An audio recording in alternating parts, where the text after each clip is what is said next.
Pajak pertambahan nilai dan pajak penjualan atas barang mewah.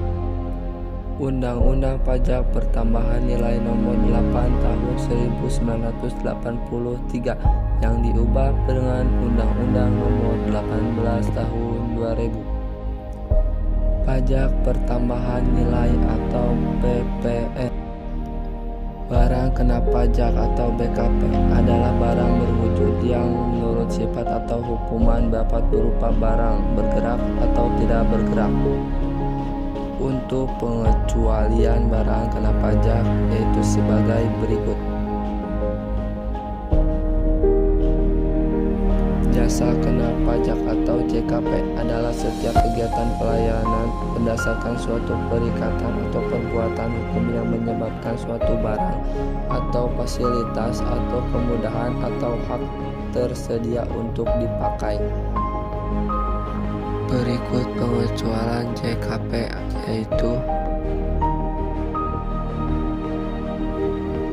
pengusaha kena pajak atau PKP adalah orang pribadi atau badan yang kegiatan usaha atau pekerjaannya menghasilkan, mengimpor, mengekspor barang, melakukan usaha perdagangan, memanfaatkan yang tidak berwujud dari luar daerah Paban, melakukan usaha jasa atau memanfaatkan jasa dari luar wilayah Pabean.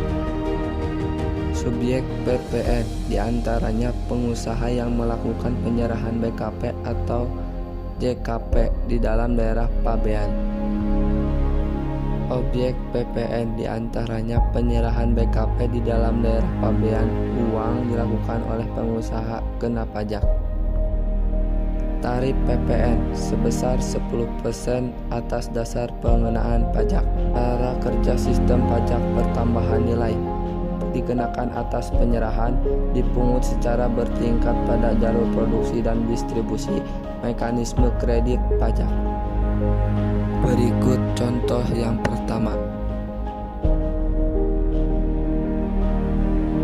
Berikut contoh yang kedua.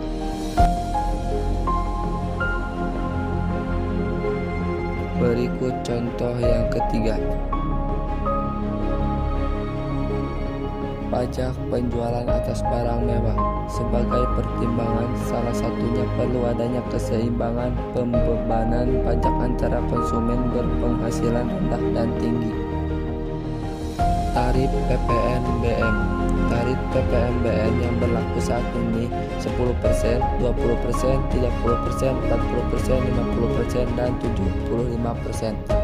Mekanisme kredit pajak. Pajak masukan yang wajib dibayar oleh pengusaha kena pajak dapat dikreditkan dengan pajak keluaran yang dipungutnya dalam masa pajak yang sama.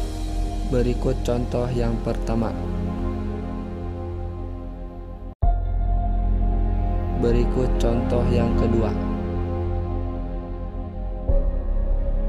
Faktur pajak adalah bukti pemungutan pajak yang dibuat PKP yang melakukan penyerahan BKP atau JKP.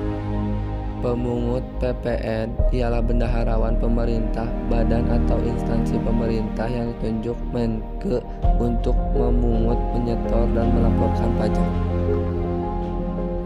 Surat pemberitahuan masa atau SPT masa PPN merupakan laporan bulanan yang disampaikan PN berdasarkan pasal 28 Undang-Undang Ketentuan Umum dan Tata Cara Perpajakan. Pasal 6 Undang-Undang PPN adalah akuntansi yang kegiatannya untuk memenuhi ketentuan di atas dan bertujuan memberikan informasi bagi perusahaan untuk dapat menghitung, membayar, dan melaporkan mengenai PPN dan PPNBM yang terutang.